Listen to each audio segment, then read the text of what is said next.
Back on Boston has entered the chat. George Balekji, Kasey Hudson. All right, Case, let's get into it. So, Cooper Flagg, looks like we know what his destination will be. Excited to see him land in Dallas. I'm excited for that fan base, for that franchise to get a player like Cooper Flagg. Absolutely love him as a prospect. Again, it's not about where he's going, it's how he got there. Right. And that is a team that should have had no chance of getting the #1 overall pick, coincidentally getting that. Great landing spot for him. Just smells fishy, that's all it is. Yeah, it's not the road less traveled considering the 1.8% of the Mavericks being in this position. The only thing I hate about it, and I think you already alluded to this earlier, is like, after all the Luka drama, like, how dare you get Flagg? That was my first question when it popped about it, and then all the tweets start ricocheting, talking about some Flagg to the Mavericks. We already know where he's going. Like, yeah, it's good for Mavericks fan base, but like, also, you don't reward, I'm not gonna call it stupidity, but like, you don't reward stupidity. No, hold on. Nico Harrison's an idiot. I was trying to be kind. It's still early. It's fine. I would say that to his face, or maybe not to his face to say idiot, but hey, man. Would you be that guy that like yells it in? No. I would say you got to explain to me the move. Yeah. And like, I would say I'm not an idiot. So please actually explain to me. Don't just say defense wins championships. Exactly. Don't do the layman's terms thing. Yes, exactly. Don't filibuster, brother. Like, don't. I'm Lebanese. I know BSers because that's all Lebanese people are. That's what I would say to him. What gets me is that he made one of the dumbest moves, trading generational talent. They get rewarded with what someone could become generational talent. And I think the conversation should shift to what is Cooper Flagg? 6'9", 210, two-way player, affects the game without the ball in his hands on the offensive end, can pick up defenders. Now, this is in college basketball. We'll see the transition to the NBA. But can pick up someone full court as well. His intensity is off the charts. Great rebounder. Can shoot as well. What all that amounts to is you can drop him in and he'll be playing for an NBA team right away and be a guy that has an impact on the floor. Like, that's what Cooper Flagg's going to provide. And this is a cohesion with the Mavericks team. It could be interesting. How healthy will Kyrie Irving will be? He'll be learning from Anthony Davis. Two guys that are always banged up, but two vets. In all of this, it's just, there are landing spots you wish for. I was hoping a Cooper Flagg to Philly. I mean, that would reignite a whole different type of rivalry between the Celtics and the Sixers. Maxey and Flagg. You wanted more drama. This was before Jason Tatum went down, but against the Jays, Celtics versus 76ers. Shoot, I would have loved him to the Spurs just to see how many rings him and Wemby can get after and chase. The Spurs are still going to get rewarded. They're picking second. 76ers are third. Ace Bailey, Dylan Harper. This is a 3-player draft we're going to see come up for the NBA. Yeah. With Cooper Flagg, good landing spot for him in Dallas. It's also, I hope they do right by him. We hope. We haven't seen anything to support it too much, but back to kind of like the fantasy of like where we would have better suited him.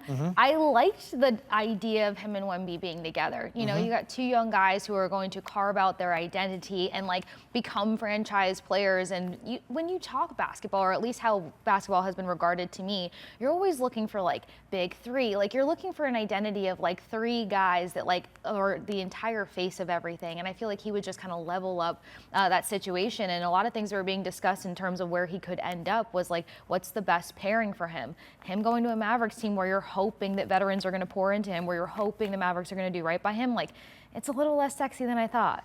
It's just baffling that, like, you trade away your best player, one of the best players in the league. You get to the play-in tournament, you lose, and you end up with the #1 overall pick. Clearly a flawed process. Yeah. Because if you want parity to enter the league, then, like, the Wizards should have gotten this draft pick. The Utah Jazz, for all that tanking, should have gotten this draft pick. So you don't want to reward tanking, but you just rewarded a different type of tanking. Yeah. And that's where I see with all of this. And again, it's right before the picks are announced, all the draws are made. We see the pageantry, the circumpompous of the chief security officer walking out with, I forget the name of the guy that pulls him, and doing all this, like, it's secure. That auditor, that accountant's the only person that knows what's drawn. Right. No. Whatever that process was behind closed doors, bring it onto that stage.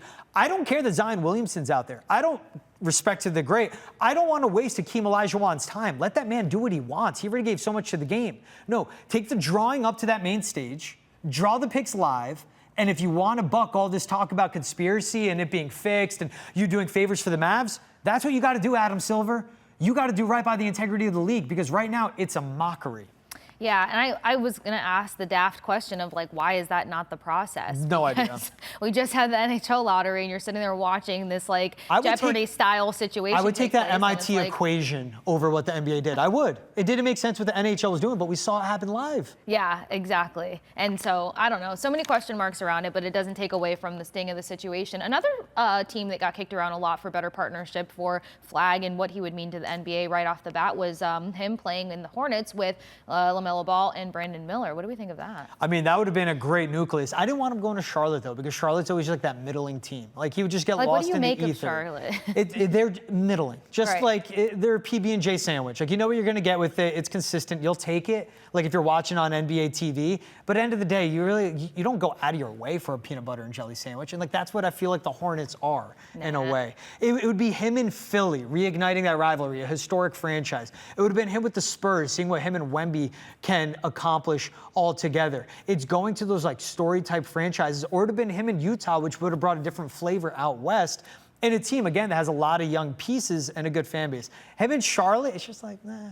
I see it. I mean, him, Brandon Miller, LaMelo Ball, that'd be a great team, but it's just, I put my shoulders up and shrug a little bit at the thought So of the that. expectation is like, not a now fix, but obviously if he translates to the NBA as expected, we're wanting him to be a part of a team where like he's going to be able to make a better run versus like, can't wait to see what Flagg does in 3 years. Yeah, exactly. And he'll be immediate impact right away. Like, that's the interesting part with it. And when you get with the Ace Bailey, I mean, that's a guy that can end up with the Spurs, great shooter, you know, good mid-range pull-up, and just like an all-around accomplished guard. Then there's a Dylan Harper, both those guys coming out of Rutgers. Dylan Harper, great finisher around the rim, does everything well. His jump shot is what dictates his success. So we can see great players still land with the Spurs and the 76ers. We just want to see the greatest end up with a better franchise. If they didn't trade Luka, this would have been a whole different tone, though. Everyone would have been excited. Oh, it would have been so hype, but Maybe they wouldn't have gotten the #1 overall pick. And again, that's why is the fix in